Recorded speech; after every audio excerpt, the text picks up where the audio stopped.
So, second story is around Stamford Bridge. Matt Law reporting that Chelsea could still leave Stamford Bridge despite $80 million land deal. As reported in The Telegraph, Chief Executive Chris Jurasek is believed to be particularly interested in further exploring the idea of Chelsea leaving their traditional home, and this month announced the appointment of a new Chief Operating Officer, Jason Gannon, who worked as a Managing Director of SoFi Stadium in California. No final decision has been made by co-owners Baydad Iqbali and Todd Bowley, and the working options of staying at Stamford Bridge and rebuilding the current ground and moving to a new site and building a new stadium remain open. He goes on to report that following a consultation period, Stoll, the veterans housing provider, has agreed to sell the majority of the 1.2 acre site next to Stamford Bridge to Chelsea. So I'll show you the graph now on screen regarding where this site is that Chelsea have bought from Stoll. For those listening, it is the property to the left of the Britannia Gate entrance when you walk in, basically across from the West Stand.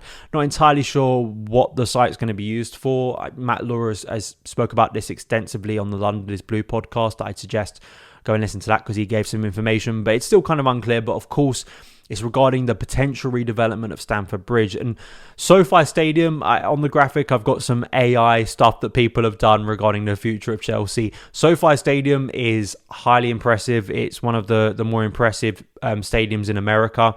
WrestleMania was there this year. I can't believe I'm saying this on a Son of Chelsea video, but Taylor Swift was actually there. So you know that massive concert that's happening that's in cinemas right now that I may have gone to see because I've got a girlfriend who's a massive Taylor Swift fan. And if for some reason I've got a Swiftie contingent in my audience, which is probably down to like one, I do want to say that also showed the stadium in good light. So it's a very impressive stadium. Very modern. It's got this kind of round screen at the top of it that really makes it stand out. So, you know, in America, their stadiums are so huge, they're so big, and surprise, surprise, we have American ownership who would like to take inspiration from those designs. It's something that we've gone over and over again with the stadium. I've done enough episodes on this to give you my thoughts on the future of Stamford Bridge.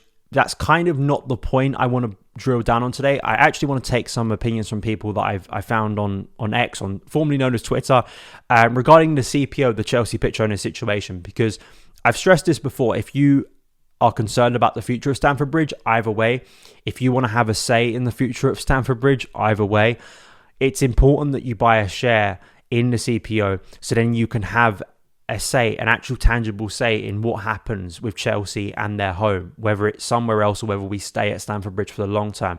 And I want to pick up these three opinions because I think it speaks to the disingenuous nature of maybe online debate, the bad faith takes that I see around Stamford Bridge that have a go at the current stadium, that talk about it in such a demeaning way, or just, you know, demean supporters who do go to the ground on a regular basis. Because I think it hits the nail on the head for me of why there's a lot of takes I don't take that seriously. Because if you care deeply about Chelsea and Stamford Bridge, it's a very easy gesture to buy a share and actually put yourself forward, because the CPO is not like, there's no barrier of entry. Like, you don't have to be a season ticket holder. You don't have to live in the UK to be a CPO shareholder. Anyone across the world, anyone watching this show who's a Chelsea fan, who cares about the future of Chelsea, who wants to have a say in that, can become a CPO member and buy a share. So it's not like I say, it's not a barrier to entry. It's not discriminatory against any form of Chelsea fan, wherever you are in the world. So Pete Crowford tweeted this: I find it fascinating that the most unrealistic and most vocal viewpoints regarding the redevelopment new build stadium are coming from those who are the most unlikely to ever visit it. Ramsey then said, if every Chelsea fan on Twitter who complains about the CPO influence had bought a share, the debt would be paid off by now. But funnily, 99% don't seem that bothered. Chris Izzet then says, as it stands, around 14,000 shareholders have the right to vote on any proposal affecting the future of Stamford Bridge. Anyone else who wants to have a real influence on what happens should buy a share on the CFC website. Click fans, click CPO, click buy a share.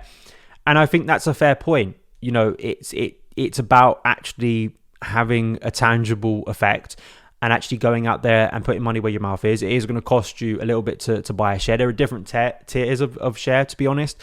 Some cheaper, but I think it's absolutely worth it if you haven't already, and you know you genuinely are concerned about the future of Stamford Bridge.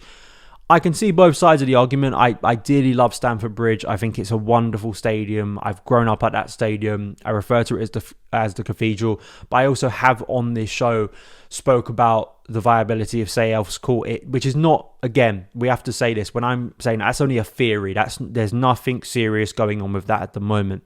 But the idea that Chelsea could move out of the stadium, I'm not completely opposed to that idea if it is in the local area, which is very difficult in West London, as I'm sure a lot of you know, to find that space. And I wouldn't want Chelsea moving wildly away from their current area, keeping the fabric of the club and keeping it in its local community. So unless that can happen, which is unrealistic, I'd like just to redevelop Stamford Bridge. But there are obviously some pain that would come with that, and that is obviously going to be a serious issue for some fans. But that's the reality. There are no kind of easy answers at the current moment. But I do feel if you want to have your say, get involved with the CPO. If you're not, and you just want to, smear the current ground, you want to talk about how rubbish it is, you want to talk about how wonderful rival stadiums are, then I guess, you're allowed to have that opinion, but, it's not, as I say, getting involved in the process, and you can't moan later down the line if those who have, got involved with the CPO do have a share, vote in a different way to you.